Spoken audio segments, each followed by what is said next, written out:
श्री स्वामी समर्थ. जय जय स्वामी समर्थ.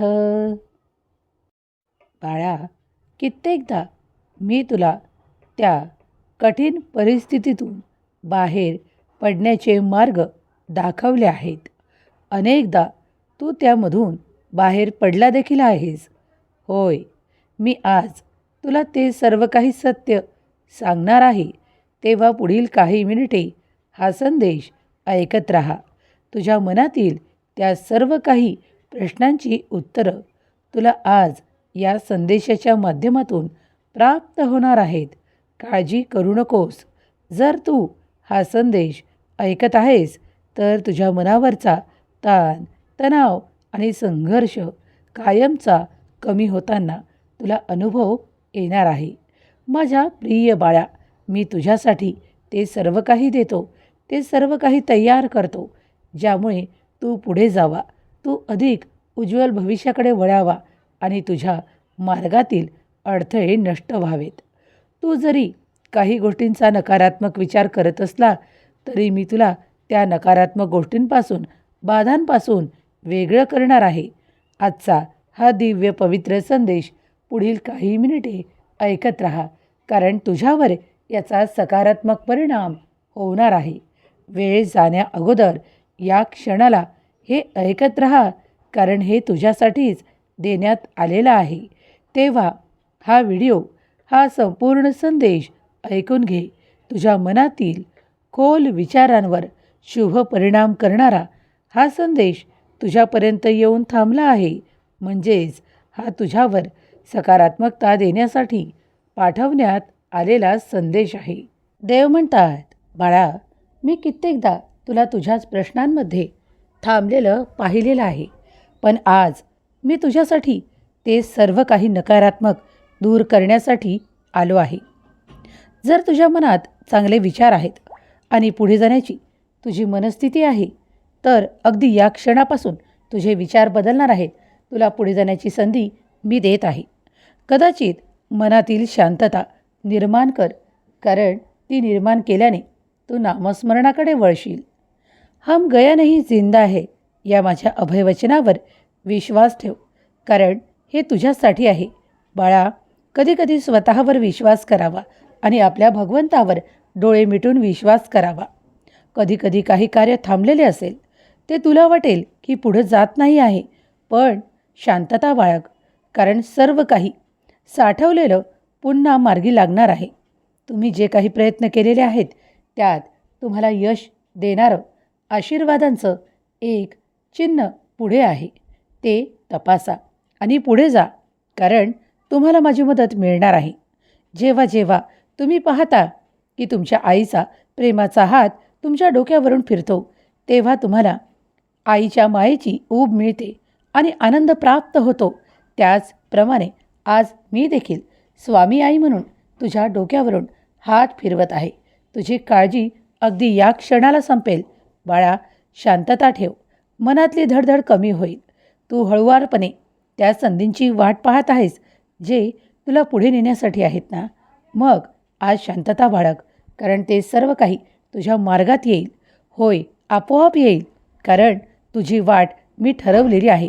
त्या वाटेवरच तू पुढे चालत राहा. सगळं काही गर्दीतून पुढे जात आहे आणि तू एकटाच नाही, तर तू या गर्दीत माझ्यासाठी एक खूप मोठ्या प्रमाणात कार्य करत आहेस, कारण ते कार्य मीच तुला सोपवलेलं आहे. तुला मोठा विजय मिळवण्यासाठी जे काही प्रयत्न लागतात ते प्रयत्न करत राहा, कारण जेव्हा तुम्ही प्रयत्नांना उभारी देण्यासाठी, यशस्वी करण्यासाठी पुढे जाऊ लागता, तेव्हा ते सर्व काही तुमच्या पाठीशी उभं असतं.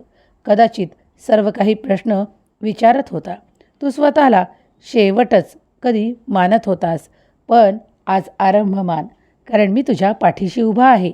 बाळा, कधीकधी शेवट देखील तुमच्यासाठी खूप पुढे नेणारा असतो. तुम्हाला असं वाटतं की इथेच शेवट आहे, पण तुम्ही पुढे पाहत नाही, कारण मी तुम्हाला त्या कठीण परिस्थितीतून बाहेर काढण्याचे सर्व मार्ग दाखवतो आणि तुम्ही ते मार्ग शोधत पुढे जाऊ लागता. म्हणूनच तुम्ही पुढे जाता.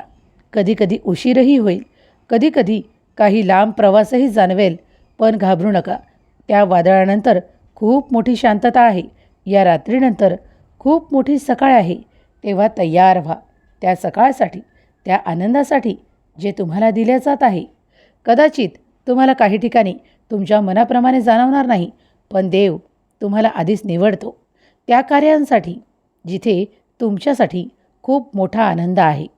आज काही गोष्टी बंद असतील किंवा आज काही गोष्टी बंद झालेल्या तुम्हाला जाणवू लागतील, पण त्याच तुमच्यासाठी उद्याची नवीन पहाट घेऊन येत आहेत. जेव्हा तुम्ही शरीराने मनाने थकता तेव्हा देवाचे नामस्मरण करा. एका ठिकाणी शांत बसा आणि विचार करा की तुम्ही कुठून आलात, तुम्हाला काय करायचे आहे, तुमचे ध्येय काय आहे. तेव्हा तुम्ही पाहाल की देवाकडून आला आहात. देवच तुम्हाला सर्व काही देणार आहे आणि तुमचे ध्येय देखील देवच ठरवणार आहे. तेव्हा शांतता पाळा आणि शेवटपर्यंत हार मानू नका. जो हार मानतो तो उद्याची पहाट कधीही निरखून पाहू शकत नाही की त्या पहाटेत तुमच्यासाठी काय आहे. आनंदाचे स्वप्न आहे, आनंद आहे आणि तुमच्या अनेक प्रश्नांची उत्तरं आहे. मग घाबरून जाण्याचे कारण नाही. कधीकधी तू स्वतःला एकटं प्राप्त करतोस, स्वतःच्या इच्छा बाजूला ठेवतोस आणि आपल्या कुटुंबाकडे लक्ष देण्यास सुरुवात करतोस. पण तू स्वतःला विसरतोस, स्वतःच्या चेहऱ्याला विसरतोस. अरे बाळा, कधी आरशात स्वतःला निरख, पहा आणि स्वतःच्या आनंदासाठी कार्य कर. कारण तू देखील महत्त्वाचा आहेस, माझ्यासाठी प्रिय आहेस. माझ्या बाळा, मला तुला पुढं न्यायचं आहे, तुला त्या आनंदासाठी निवडायचं आहे, जो आनंद मी आज तुझ्या दिशेने पाठवत आहे. कदाचित तुम्ही कधीकधी विसरता की तुम्ही देखील आनंदासाठीच सर्व काही करत आहात, पण तुम्ही आपापल्या नात्यांच्या आनंदासाठी जे काही प्रयत्न करत असता त्यापुढे स्वतःच्या आनंदाला हरवण्याचा प्रयत्न करता. म्हणून मी आज तुम्हाला सांगायला आलो आहे की स्वतःला विसरू नका, स्वतःच्या आनंदाला विसरू नका. स्वतःला पुढे न्या, प्रगती करा आणि प्रगतीसाठी प्रयत्न मात्र करा. कारण प्रयत्नांती परमेश्वर हे तुम्हाला माहीत आहे. अगदी पुष्कळ वेळी तुम्ही स्वतःसाठी कार्य करणे बंद करता, स्वतःकडे दुर्लक्ष करता, स्वतःच्या तब्येतीकडे दुर्लक्ष करता, स्वतःच्या इच्छा, आणि मग अशानेच तुमचं मन हार मानू लागतं की माझ्यासाठी काहीच नाही किंवा मी काहीच निर्माण करू शकत नाही, असं काही तुमच्या मनावर पेरलं जातं. तेव्हा दुसऱ्यांदा विचार करा की मी सर्व काही आहे, मी परमात्म्याचा आहे आणि परमात्मा माझा आहे. माझ्याजवळ ते सर्व काही आहे आणि मी सर्व काही मिळवत आहे. माझ्याजवळ ते सर्व काही आहे जे मला हवं आहे. तो आनंद आहे, ते प्रेम आहे, ते नातं आहे, ते कार्य आहे जे मला हवं आहे. असा विचार देखील तुम्हाला पुढे नेणारा असतो, तुमच्या आर्थिक समस्या संपवणारा असतो. तेव्हा प्रयत्न करा आणि पुढे जा. कधीही स्वतःला एकटं मानू नका, कारण तुमची स्वामी आई सदैव तुमच्या सोबत आहे. बाळा, तुझ्या आयुष्यातील सर्व संघर्ष तुला तोडण्यासाठी नाही, तर कधीकधी तुला अधिक मजबूत बनवण्यासाठी आलेले असतात. असं मान की माणसाला सर्वात जास्त दुःख तेव्हा होतं जेव्हा त्याला स्वतःच्या माणसांकडून समजून घेतलं जात नाही. आणि बाहेरची माणसं तुम्हाला कितीही समजून घेतात, पण त्यात तुम्हाला आनंद वाटत नाही. कारण तुमच्या मनाच्या एका कोपऱ्यात असतं की माझी माणसं मला का समजून घेत नाही. ज्यावेळेस मी बाहेरच्या व्यक्तींसोबत आहे, मित्रांसोबत आहे, ते देखील मला समजून घेतात, पण माझे मला का समजून घेत नाहीत, मला का कमी लेखतात. अशा वातावरणात तुम्ही स्वतःच्या मनावर नकारात्मक परिणाम करून घेता. मी आज तुम्हाला त्यापासून थांबवण्यासाठी आलो आहे. लोक तुमच्याबद्दल काय विचार करतात, लोक तुम्हाला कुठे पोहोचू देत नाहीत किंवा लोक तुम्हाला उभं राहू देत नाहीत, त्या सर्व प्रश्नाचे उत्तर आज मी तुम्हाला देणार आहे. स्वतःसाठी उभे राहणे सुरू करा, स्वतःला महत्त्व द्या आणि स्वतः जे काही प्रयत्न करता त्यात परमेश्वराला साक्षी माना, तर तुम्ही कधीही चुकणार नाही. तुम्ही चांगल्या मार्गावर पुढे जाल. कोणत्याही शब्दावर विश्वास ठेवू नका, कारण कुठलाही शब्द हा तुमच्यासाठी सकारात्मकच असेल असे नाही. कुणी तुमच्यासाठी नकारात्मक बोलत असेल तर त्या ठिकाणी स्वतःला पुढे न्या, तिथे थांबू नका, कारण ते नकारात्मक बोल तुमच्यासाठी नाहीत. पुढे जाण्यासाठी अनेक मार्ग असू शकतात, तुम्ही त्यातील कोणता निवडता आणि पुढे जाता हे महत्त्वाचे आहे. तुमचा तुमच्यावर आणि तुमच्या भगवंतावर, परमेश्वरावर अटूट विश्वास ठेवा. दिवस बदलत आहेत, पलटत आहेत, यावर विश्वास ठेवा. देव तुमच्यासाठी अफाट अनंत कार्य करतो. तुम्हाला पुढे नेतो आणि तुमच्या जीवनात आनंद पसरवतो. तुमच्या आर्थिक समस्यांना संपवण्यासाठी देव अनेकदा तुमची मदत करतो. तुम्ही ती मदत स्वीकारलेली आहे. आठवण करा, तुम्ही तुमच्या कठीण काळात देवाकडून मदत प्राप्त केली आहे. जर तुम्ही केली असेल तर होय म्हणा, कारण मी जाणतो की मी तुम्हाला कधीकधी मदत पुरवलेली आहे. अगदी कठीण काळातसुद्धा कधी तुमच्या एखाद्या नात्याकडून तुम्हाला मदत देण्यात आली आहे. ती मदत तुमच्या परमेश्वराकडूनच तुम्हाला मिळालेली मदत आहे.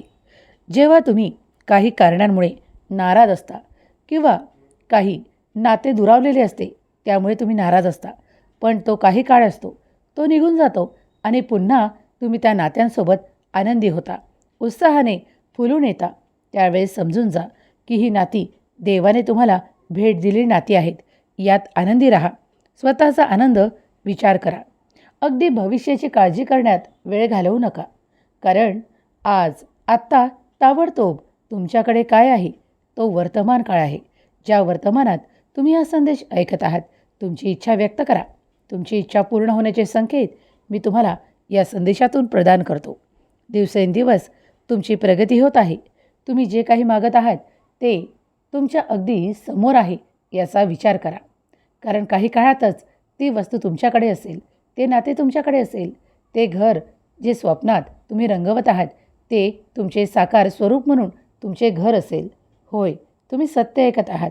भगवंत तुमची परीक्षा घेत नाही, तर तुम्हाला उंचावतो, तुम्हाला प्रगतीच्या दिशेने पुढे नेतो.